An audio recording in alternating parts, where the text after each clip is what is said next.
ভিডিওতে আমরা অষ্টম শ্রেণীর তৃতীয় পর্যায়ক্রমিক মূল্যায়নের ভূগোলের যে 1 নম্বর স্কুল আছে তার প্রশ্নের উত্তরগুলো আলোচনা করব। 2 আইতে বলেছে ভূপৃষ্ঠ থেকে পৃথিবীর কেন্দ্রের দূরত্ব 6370 কিলোমিটার। 2 শিয়াল এবং সীমাস্তরের মাঝে অবস্থিত বিযুক্তি রেখাটি হলো কলোরাডো বিযুক্তি রেখা।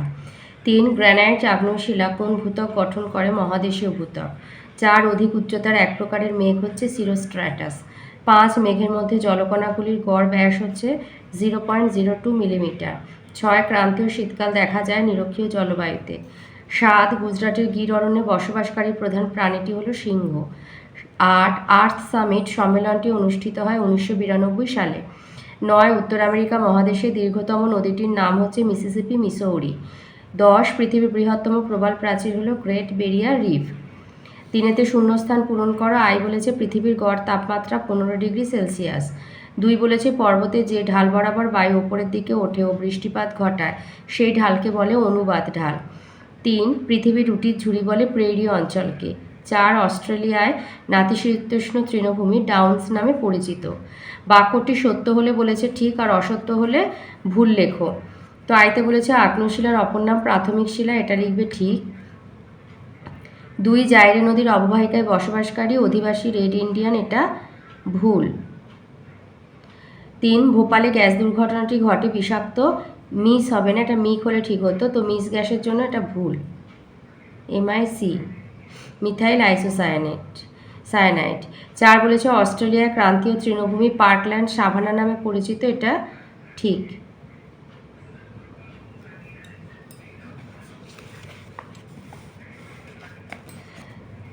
পাঁচে আছে স্তম্ভ মেলানো।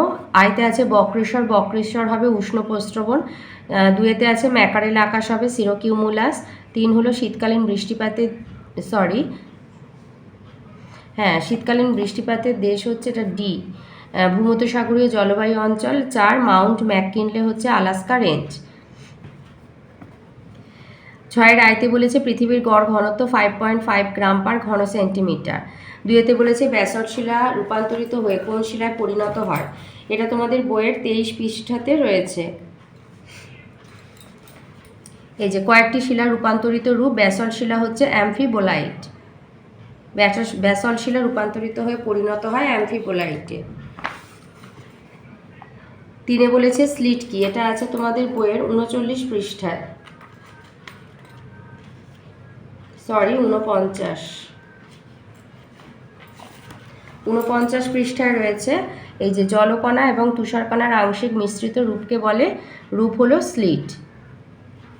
মেঘ ও বৃষ্টি চ্যাপ্টারে রয়েছে, জলকণা তুষারকণার আংশিক মিশ্রিত রূপ হলো স্লিট। 4 বলেছে টিউপিক কি? এটা আছে বইয়ের 62 পেজ বা 62 পেজে রয়েছে। লিখবে তোমার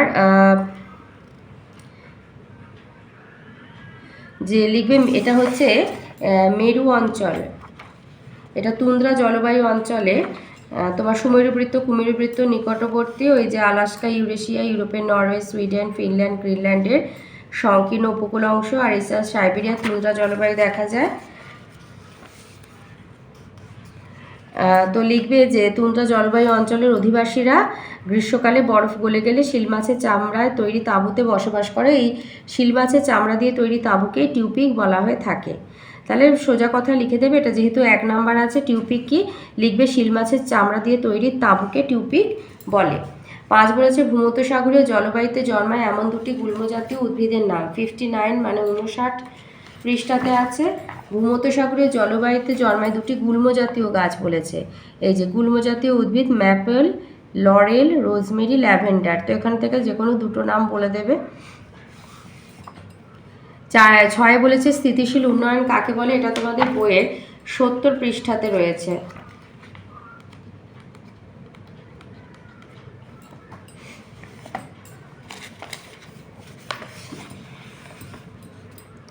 এই যে স্থিতিশীল বা ধারণযোগ্য উন্নয়ন কাকে বলে?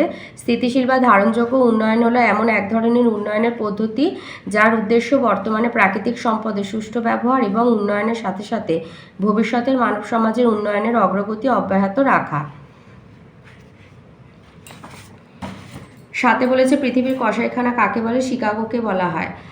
8-এ দিয়েছে মেলানেশিয়ার অন্তর্গত দুটি দ্বীপের নাম বলো। এটা তোমাদের বইয়ের 110 পৃষ্ঠাতে রয়েছে। ওসিয়ানিয়াতে রয়েছে, বলেছে মেলানেশিয়া। এই যে মেলা মানে কালো, নেশিয়া মানে ভূখণ্ড দেশ, এটা হচ্ছে মেলানেশিয়া। তো এর অন্তর্গত দ্বীপগুলো হচ্ছে এই যে New Guinea, Solomon, Fiji, Norfolk, New Caledonia, New Hebrides. তো নিউ গিনি, সলোমন এই দুটো দ্বীপের নাম দিয়ে দেবে। এবারে 7-এর দাগে আসি। আইতে বলেছে শিলাচক্র কাকে বলে। এখানে 7-এর দাগে যে কোনো 4টে প্রশ্ন করতে হবে, প্রত্যেকটার মান কিন্তু 2 নম্বরের। তাহলে শিলাচক্র কাকে বলে, তাহলে শুধু সংজ্ঞাটা বলবো। এটা আমি রায়মার্টিনের 65 পৃষ্ঠায় থেকে নিয়েছি শিলা চ্যাপ্টারে। প্রকৃতিতে শিলার উৎপত্তি, এক শিলা থেকে অন্য শিলায় রূপান্তর চক্রাকারে আবর্তিত হয়ে চলেছে, একে শিলাচক্র বলে। 2-এতে আছে টিকা লেখে মৌসুমি বিস্ফোরণ। এটা আমি বই থেকে নিয়েছি, তোমাদের বইয়ের 56 পৃষ্ঠাতে এখানে এটা রয়েছে।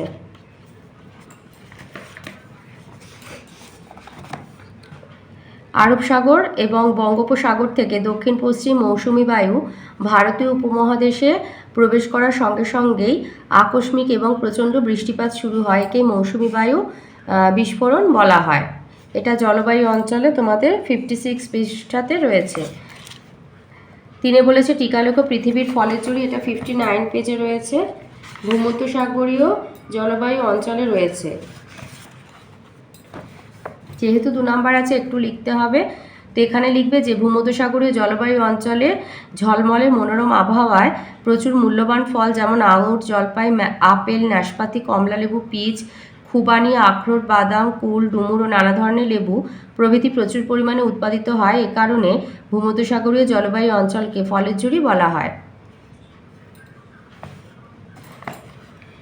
4-এ বলেছে টিকালেখ গ্র্যান্ড ক্যানিয়ন। গ্র্যান্ড ক্যানিয়ন আছে তোমাদের বইয়ের 84 পৃষ্ঠায়।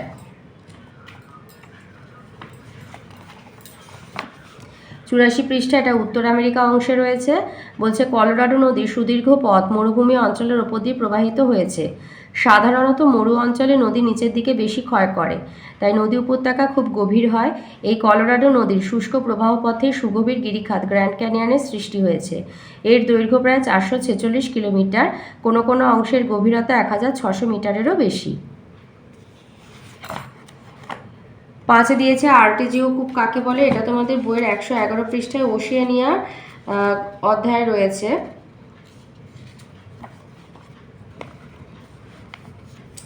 লিখবে যে ওশিয়ানিয়ার মধ্যভাগের সমভূমি অংশে পূর্বে গ্রেট ডিভাইডিং রেঞ্জ আর পশ্চিমে মালভূমির মাঝে সমতল অঞ্চলে গ্রে আর স্যালুইন নামে দুটি উচ্চভূমি এই সমতল ভূমিকে 3 ভাগে ভাগ করেছে। দক্ষিণে রয়েছে মারে ডার্লিং নদীর অববাহিকা বা রিভোরিনার সমভূমি। এখানে এটাও একটা প্রশ্ন হয় যে মারে ডার্লিং অববাহিকার দক্ষিণের অংশ কোন সমভূমি, রিভোরিনা সমভূমি। মাঝে আয়ার হ্রদের অববাহিকা আর উত্তরে কার্পেন্টারিয়া নিম্নভূমি। কার্পেন্টারিয়া নিম্নভূমি অঞ্চলে শিলাস্তরের আকৃতি এমনই, প্রায় গামলার মতো, আর এখানে কূপ খুঁড়লে মাটির নিচের জল পাম্পের সাহায্য ছাড়াই বেরিয়ে আসে। এই ধরনের কূপকে আর্টেজিও কূপ বলে। তো যেহেতু 2 নাম্বার আছে এটা লিখে দেবে, বা তুমি এখান থেকেও শুধু লিখতে পারো যে কার্পেন্টারিয়া বা ওশিয়ানিয়ায় মধ্যভাগের সমভূমি অঞ্চলে তোমার উত্তর দিকে যে কার্পেন্টারিয়া নিম্নভূমি অঞ্চল আছে। একটু নিজেরা একটু বানিয়ে নিতে হয় এটা আর কি, বই থেকে যা আছে সেটা লেখা যায়, তো সামান্য একটু জিনিসটাকে বোঝানোর জন্য যে কোথায় এটা। তোমার ধরো শুধু যদি কার্পেন্টারিয়া নিম্নভূমি লেখো, তো যে খাতা দেখবে তার মনে প্রশ্ন আসতে পারে যে সেটা কোথায়। তো তুমি সেটা একেবারে লিখে দিলে যে ওশিয়ানিয়ার মধ্যভাগের সমভূমি অঞ্চলে অঞ্চলের উত্তর দিকে কার্পেন্টারিয়া নিম্নভূমি অঞ্চলে শিলাস্তরের আকৃতি এমনই, যা প্রায় গামলার মতো। এখানে কূপ খুঁড়লে মাটির নিচের জল পাম্পের সাহায্য ছাড়াই বেরিয়ে আসে। এই ধরনের কূপকে আর্টেজিও কূপ বলে। 8-এর দাগে আসি। 8-এর দাগের আইতে দিয়েছে শিয়াল এবং সীমার মধ্যে 3টি পার্থক্য লেখো। এটা রায়মার্টিনের 13 পৃষ্ঠায় আছে, আমি রায়মার্টিন সহায়িকা থেকে নিয়েছি। ম্যাক্সিমাম দেওয়ার চেষ্টা করেছি বই থেকে, আর যেটুখানি সহায়িকা থেকে দিয়েছি, কারো যদি সহায়িকা না থাকে তো ভিডিওটা পজ করে একটু লিখে নিতে পারবে। তাহলে শিয়াল সীমার পার্থক্য হচ্ছে, শিয়াল হলো মহাদেশীয় ভূত্বক, সীমা হচ্ছে মহাসাগরীয় ভূত্বক।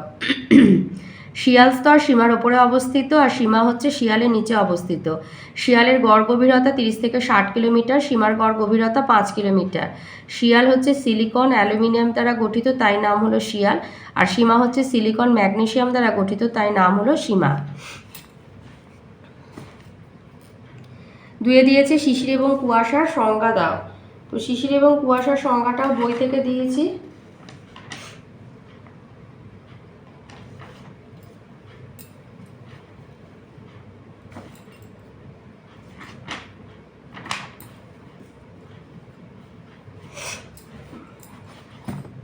এটা আছে তোমাদের বইয়ের 49 পৃষ্ঠাতে রয়েছে।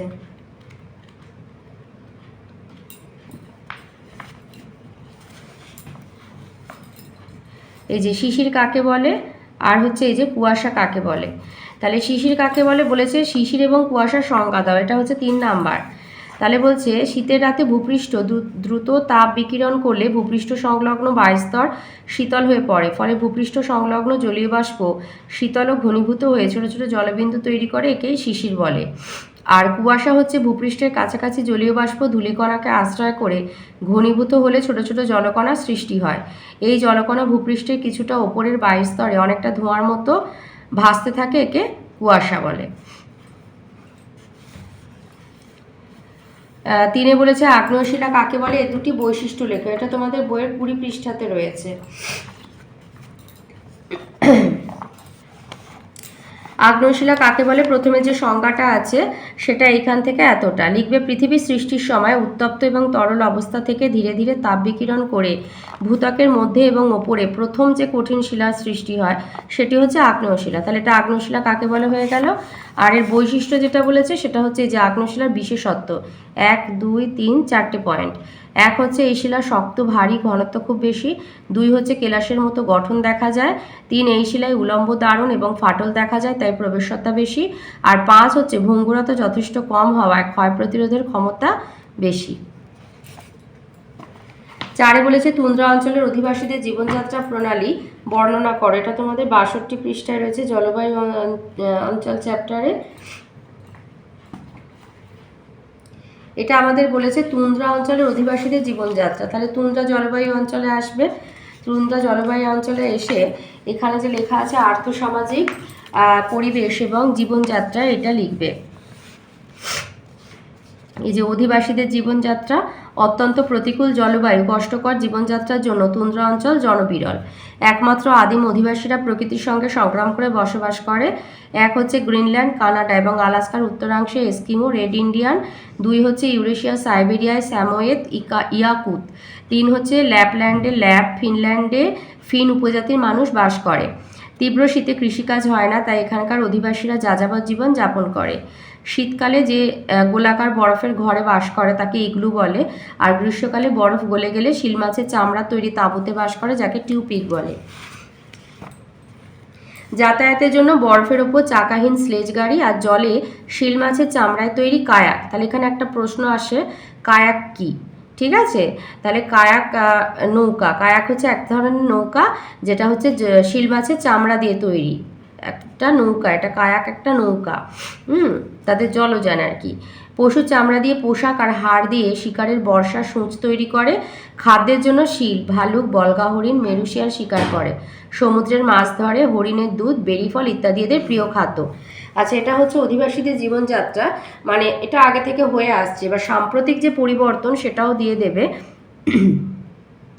তো বর্তমানে এই অঞ্চলে বেশ কিছু খনিজের সন্ধান পাওয়া গেছে, যেমন স্পিটসবার্গের কয়লা, সুইডেনের কিরুনা অঞ্চলে আকরিক লোহা, ইউক্রেন এবং আলাস্কায় সোনা, খনিজ তেল। ফলে বেশ কিছু শিল্প গড়ে উঠেছে।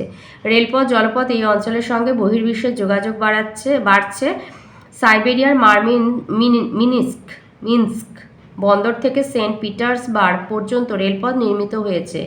উত্তর আমেরিকার আলাস্কা হাইওয়ে তুন্দ্রা অঞ্চলকে অন্যান্য অংশের সঙ্গে যুক্ত করেছে। কিছু অঞ্চলকে বরফমুক্ত করে অথবা গ্রিনহাউসে উন্নত প্রযুক্তিতে চাষবাস করা হচ্ছে। অধিবাসীরা পশুর লোম, চামড়ার বিনিময়ে চা, কফি, তামাক এবং অন্যান্য প্রয়োজনীয় দ্রব্য আমদানি করছে। বর্তমানে এই অঞ্চলে প্রভূত উন্নতি ঘটেছে এবং অধিবাসীরাও ধীরে ধীরে আধুনিক জীবনযাত্রায় অভ্যস্ত হয়ে উঠেছে।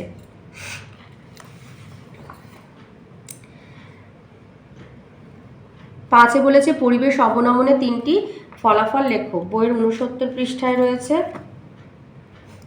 আচ্ছা, তোমাদের এখানে পরিবেশ অবনমনের যে ফলাফল, তো এখানে এই যে দিয়েছে ভূমিকম্প, জল দূষণ, জলাভাব, জীববৈচিত্র্যের হ্রাস, রাসায়নিক দুর্ঘটনা, বিশ্ব উষ্ণায়ন ও জলবায়ুর পরিবর্তন, বন্যা, প্রাকৃতিক সম্পদের হ্রাস, মুদ্রাস্ফীতি, চাহিদা যোগানের ভারসাম্য হ্রাস, বায়ু দূষণ, খরা, এগুলো একটু ভাষা দিয়ে আমরা বলবো। যেমন হচ্ছে ধরো প্রাকৃতিক সম্পদের হ্রাস, তো পরিবেশগত অবনমনের মধ্যে দিয়ে প্রকৃতির বুক থেকে যাবতীয় সম্পদ ক্রমশ হারিয়ে যেতে থাকে, এর ফলে প্রকৃতি হয়ে ওঠে সম্পদ হারা, এটা একটা বলে দিলে।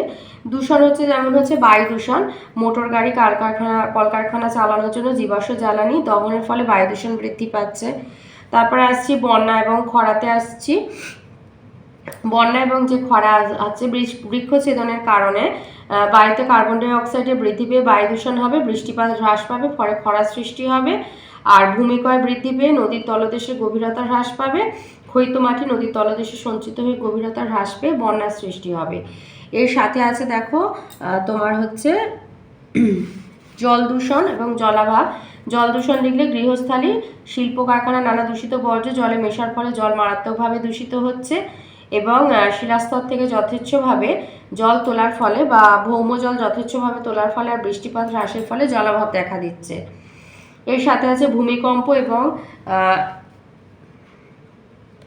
ভূমিকম্প আছে, লিখবে পার্বত্য ঢালে বৃক্ষছেদনের কারণে ধস নামে এবং ভূমিকম্পের সৃষ্টি হয়। এছাড়াও জলাধার নির্মাণের কারণে জলাধারের নিচে প্রবল জলের চাপে দুর্বল অংশে ভূমিকম্প ঘটে, এটা একটা হয়ে গেল। তারপরে বলছে বিশ্ব উষ্ণায়ন এবং জলবায়ুর পরিবর্তন, তোমার জীববৈচিত্র্য যে হ্রাস আর কি। আচ্ছা, বিশ্ব উষ্ণায়ন এবং জলবায়ুর পরিবর্তন, বায়ু দূষণ আর বিশ্ব উষ্ণায়নের ফলে মেরু অঞ্চলের বরফ গলবে, সমুদ্র তল বৃদ্ধি পেয়ে উপকূল অঞ্চল প্লাবিত হবে, জলবায়ুর পরিবর্তন ঘটবে। এই যে বিশ্ব উষ্ণায়ন আর জলবায়ুর পরিবর্তন। আর একটা আছে জীববৈচিত্র্য হ্রাস, পরিবেশগত অবনমনের মধ্যে দিয়ে প্রকৃতি থেকে বিভিন্ন প্রজাতির উদ্ভিদ প্রাণীর বিলুপ্ত, জীববৈচিত্র্যের হ্রাস ঘটছে, যেমন রেড পান্ডা, এশিয়ার সিংহ, নেকড়ে বাঘ প্রভৃতি। আর একটা হচ্ছে অর্থনীতির ওপরে, যেটা মুদ্রাস্ফীতি বা চাহিদা যোগানের ভারসাম্য হ্রাস, পরিবেশের সামগ্রিক অবনমনের ফলে চাহিদা এবং যোগানের মধ্যে বিরাট পার্থক্য ঘটছে, বহু মূল্য দিয়ে মানুষের ঈপ্সিত জিনিসকে সংগ্রহ করতে হচ্ছে, ফলে দিনের পর দিন ক্রমশ মুদ্রাস্ফীতি ঘটে চলেছে। তো এইভাবে বলে দেবে, এক একটাকে একটু বাক্য বানিয়ে। আর রাসায়নিক যে দুর্ঘটনা, সেটা তোমরা এখান থেকেই বলে দেবে যে 1984 সালে ভোপালের গ্যাস দুর্ঘটনা, ইউনিয়ন কার্বাইডের রাসায়নিক এবং কীটনাশক সারের কারখানার ট্যাঙ্ক ফুটো হয়ে বেরিয়ে এসেছিল বিষাক্ত মিগ বা মিথাইল আইসোসায়ানাইড গ্যাস। আর ইউক্রেনের চেরনোবিলে 1986 সালে, আর জাপানের ফুকুশিমাতে 2011 সালে পরমাণু দুর্ঘটনা আধুনিক প্রযুক্তির ক্ষতিকর দিকের কথা আমাদেরকে স্মরণ করিয়ে দেয়। 6 দিয়েছে উত্তর আমেরিকার হ্রদ অঞ্চলের শিল্পোন্নতির 3টি কারণ লেখো, এটা বইয়ের 89 পৃষ্ঠায় আছে।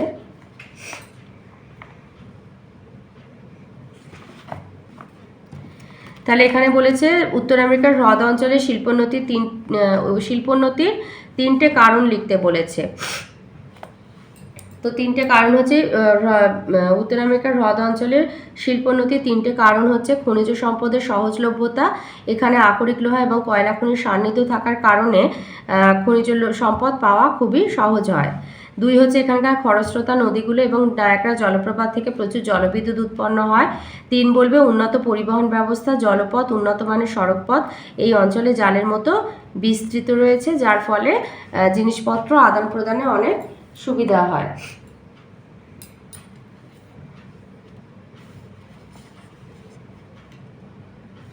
তার সাথে শেষে লিখে দেবে যে এই কারণগুলির সহযোগিতায় হ্রদ অঞ্চল পৃথিবীর অন্যতম শ্রেষ্ঠ শিল্পাঞ্চলে পরিণত হয়েছে।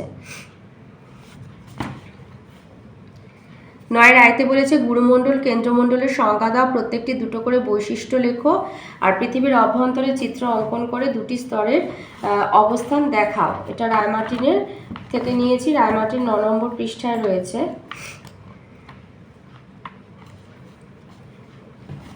তাহলে বলেছে গুরুমণ্ডল এবং কেন্দ্রমণ্ডলের সংজ্ঞা দাও।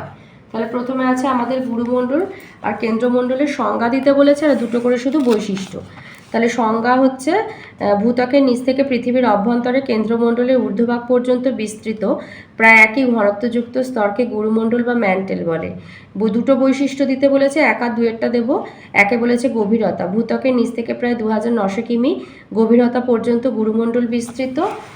আর দুই হচ্ছে উপাদান, এই স্তরের প্রধান উপাদান হচ্ছে লোহা, নিকেল, ক্রোমিয়াম, ম্যাগনেসিয়াম আর সিলিকন।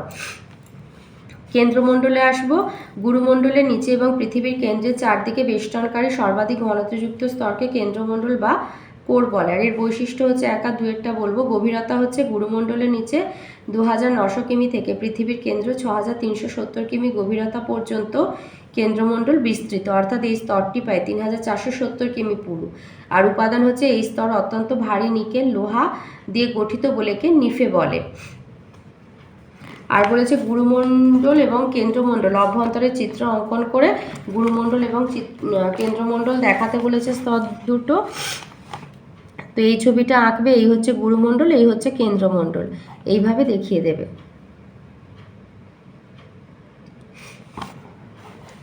দুয়ে দিয়েছে এশিয়া মহাদেশের কোন কোন অংশে মৌসুমী জলবায়ু দেখা যায়, মৌসুমী জলবায়ুর বৈশিষ্ট্য বিস্তারিতভাবে লেখো। এটা আমি বই থেকে দিয়েছি, তোমাদের বইয়ের 55 পৃষ্ঠাতে রয়েছে। তাহলে বলেছে মৌসুমী জলবায়ু কোন কোন অংশে দেখা যায়। তাহলে এই অবস্থানটা বলবে, উত্তর এবং দক্ষিণ গোলার্ধে 10 ডিগ্রি থেকে 30 ডিগ্রি অক্ষাংশে মহাদেশের পূর্বে অবস্থিত দেশগুলিতে মৌসুমী জলবায়ু দেখা যায়। তাহলে সেই দেশগুলো এশিয়ার Bharat, Bangladesh, Pakistan, Sri Lanka, Myanmar, Thailand, Vietnam, Taiwan, Kampuchea, দক্ষিণ চীন এবং ফিলিপাইন দ্বীপপুঞ্জের কিছু অংশে মৌসুমী জলবায়ুর প্রভাব দেখা যায়। এছাড়াও পূর্ব আফ্রিকা, সোমালি, মাদাগাস্কার, উত্তর অস্ট্রেলিয়ার কুইন্সল্যান্ডের কিছু অঞ্চল এই জলবায়ু অনুভূত হয়। এবার বলেছে যে মৌসুমী জলবায়ুর বৈশিষ্ট্য বিস্তারিতভাবে লেখো। তাহলে এই হচ্ছে জলবায়ুর বৈশিষ্ট্য, এখান থেকে শুরু। আর তোমার হচ্ছে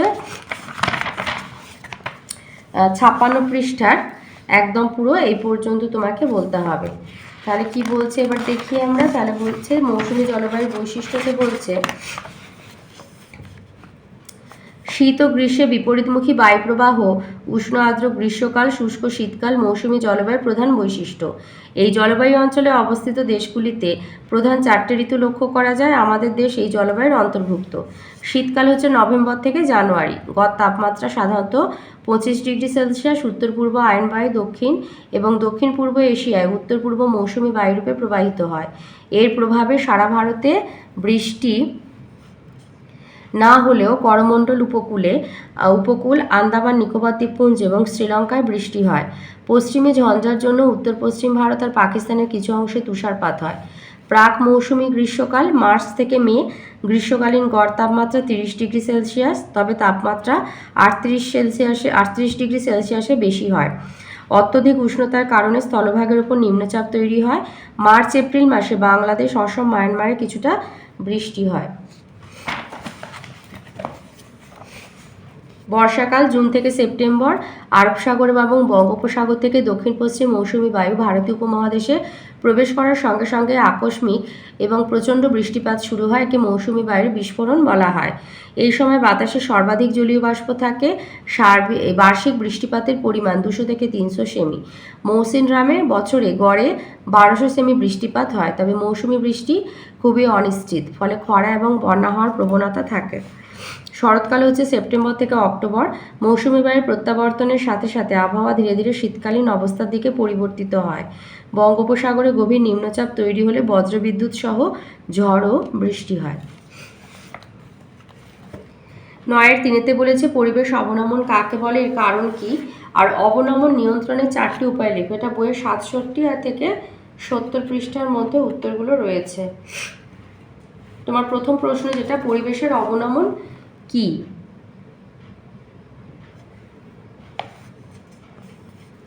আচ্ছা, যেহেতু আমাদের এখানে পরিবেশের অবনমন কাকে বলে এটা হচ্ছে 1 নম্বরের আছে, তাহলে আমি শুধু একটা লাইনে লিখব, পরিবেশের অবনমন হলো পরিবেশের গুণমান হ্রাস পাওয়া।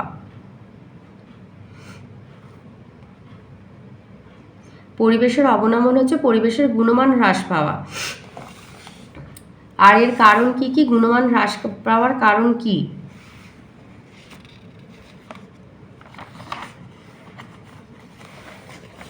তাহলে পরিবেশের যে অবনমন হয় সেটা দুভাবে হয়, কারণ হচ্ছে দুটো, একটা প্রাকৃতিক কারণ আর একটা হচ্ছে মনুষ্য সৃষ্ট কারণ।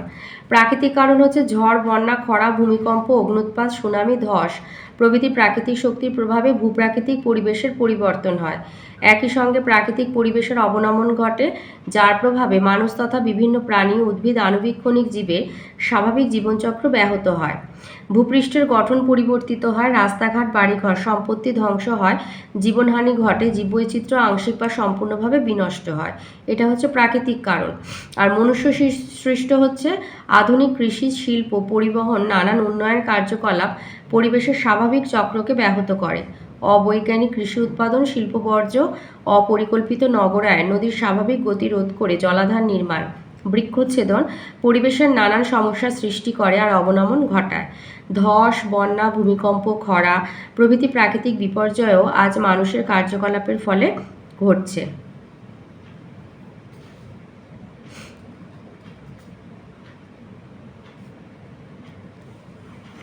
আচ্ছা, এর সাথে বলতে পারো যে প্রাকৃতিক শক্তির প্রভাবে সৃষ্ট অবনমনগুলি মানুষের জীবনে প্রভাব ফেলে ঠিকই, কিন্তু প্রকৃতি আর মানুষের ক্ষতিকে অনেকটা পূরণ করে ফেলতে পারে। অপরদিকে মানুষের বিভিন্ন কার্যকলাপের বিরূপ প্রভাবে পরিবেশের অবনমন আজ অপূরণীয় অবস্থায় চলে গেছে। ওর সাথে আছে পরিবেশের অবনমন নিয়ন্ত্রণের 4টি উপায়।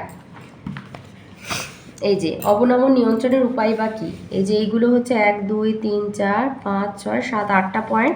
তো 4টে বলতে বলেছে। এই যে পরিবেশের সুরক্ষার জন্য ব্যবস্থা গ্রহণ করতে হবে। এক হচ্ছে পরিবেশ অবনমনের অন্যতম প্রধান কারণ হলো শিক্ষার অভাব ও দারিদ্র্য। উন্নয়নশীল দেশগুলিকে পরিকল্পিতভাবে অর্থনৈতিক উন্নয়নের গতি বাড়াতে হবে, মানুষকে শিক্ষিত সচেতন করতে হবে। 2 হচ্ছে উন্নয়নের ক্ষেত্রে পরিবেশ বান্ধব শক্তির বেশি ব্যবহার করতে হবে, সৌরশক্তি, বায়ুশক্তি, জলবিদ্যুৎ ইত্যাদি। 3 সম্পদের পুনর্ব্যবহার করতে হবে এবং পুনর্ব্যবহারযোগ্য দ্রব্যের ক্রয় প্রবণতা বাড়াতে হবে। 4 হচ্ছে মাথাপিছু প্রাকৃতিক শক্তির ব্যবহারের পরিমাণ কমাতে হবে। উন্নয়নের ক্ষেত্রে জল, বায়ু, মাটি, অরণ্য পরিষ্কার রাখা এবং জীববৈচিত্র্য সংরক্ষণের ওপর গুরুত্ব দিতে হবে।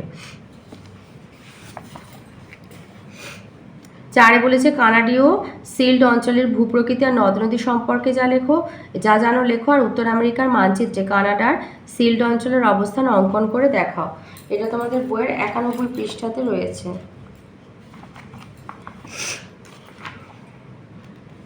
তাহলে কানাডীয় শিল্ড অঞ্চলের বলেছে ভূপ্রকৃতি এবং নদ নদী সম্পর্কে যা জানো লেখো। তাহলে ভূপ্রকৃতি এবং নদ নদী এখান থেকে এতটা। তো ভূপ্রকৃতি হচ্ছে কানাডীয় শিল্ড অঞ্চলটি পৃথিবীর প্রাচীনতম ভূখণ্ডের অন্তর্গত। এই অঞ্চলটি প্রধানত গ্র্যানাইট আর নিশিলা দিয়ে গঠিত, তাই এই অঞ্চল শক্ত পাথরের মতো। দীর্ঘদিন ধরে হিমবাহের ক্ষয়কার্যের ফলে এই অঞ্চলটি বর্তমানে ক্ষয়প্রাপ্ত মালভূমিতে পরিণত হয়েছে। সিল্ড অঞ্চলের কোনো কোনো অংশ ক্ষয়কার্যের ফলে অবনমিত হয়ে হ্রদ সৃষ্টি হয়েছে, যেমন গ্রেট বিয়ার, গ্রেট স্লেভ, আথাবাস্কা ইত্যাদি। সাধারণত এই অঞ্চলটির ভূমির ঢাল দক্ষিণ থেকে উত্তরে। এবার লিখবে যে কানাডীয় শিল্ড অঞ্চলে ভূমির ঢাল দক্ষিণ থেকে উত্তরে হওয়ার জন্য নদীগুলিও দক্ষিণ থেকে উত্তর দিকে প্রবাহিত হয়ে হার্টসান উপসাগরে গিয়ে পড়েছে। এখানকার নদীগুলি হচ্ছে ম্যাকেঞ্জি, চার্চিল, নেলসন। নদীগুলি এই অঞ্চলের পাশাপাশি সৃষ্টি হওয়া বহু হ্রদকে একসঙ্গে যুক্ত করেছে। আর যেটা ছবি দেখাতে বলেছে এই ছবিটা, এই যে এখানে মেনশন করে দিয়েছে কানাডীয় শিল্ড অঞ্চল, এই ছবিটা দেখাবে।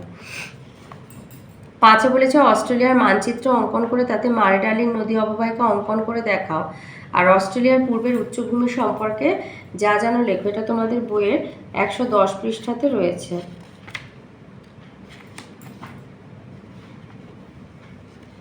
অস্ট্রেলিয়া মানে তোমার চলে যাচ্ছে ওশেনিয়াতে। এটা বলেছে পূর্বের উচ্চভূমি, এই যে অস্ট্রেলিয়ার পূর্বের উচ্চভূমি মানে ওটা ওশেনিয়ার মধ্যে পড়ছে। তাহলে এই যে বলেছে অস্ট্রেলিয়ার পূর্ব দিক বরাবর উত্তর দক্ষিণে বিস্তৃত হয়েছে একটি প্রাচীন ভঙ্গির পর্বতশ্রেণী, এর নাম হচ্ছে গ্রেট ডিভাইডিং রেঞ্জ। এই পর্বতশ্রেণী বিভিন্ন স্থানে বিভিন্ন নামে পরিচিত, যেমন darling downs, Australian Alps, blue range, new England range, Liverpool range. New England রেঞ্জের মাউন্ট কোসিয়াস্কো, যার উচ্চতা 2228 মিটার, অস্ট্রেলিয়ার সর্বোচ্চ শৃঙ্গ। আর যেটা বলেছে তোমার অস্ট্রেলিয়ার মানচিত্রে যেটা বলেছে যে মারে ডার্লিং নদীটাকে দেখাতে বলেছে। তো এই যে অস্ট্রেলিয়ার ভূপ্রকৃতি, আর এই হচ্ছে ডার্লিং নদী, আর হচ্ছে তোমার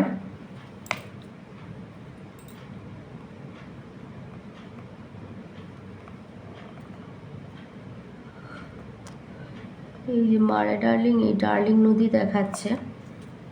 এই ছবিটা ভালো আছে 113 পৃষ্ঠাতে। এই যে মারে নদী আর এই মারে এবং ডার্লিং, এই যে এই নদীটা এই অংশটা দেখিয়ে দেবে। তো এই ছিল আজকের আমাদের অষ্টম শ্রেণীর তৃতীয় পর্যায়ক্রমিক মূল্যায়নের ভূগোলের 1 নম্বর স্কুলের প্রশ্নের উত্তরগুলো। তো কেমন লাগলো কমেন্টের মাধ্যমে জানাবে, ভালো লাগলে লাইক আর একটু বেশি করে শেয়ার করে দেবে, আর যদি চ্যানেলটা সাবস্ক্রাইব না করে থাকো তো প্লিজ একটু সাবস্ক্রাইব করবে।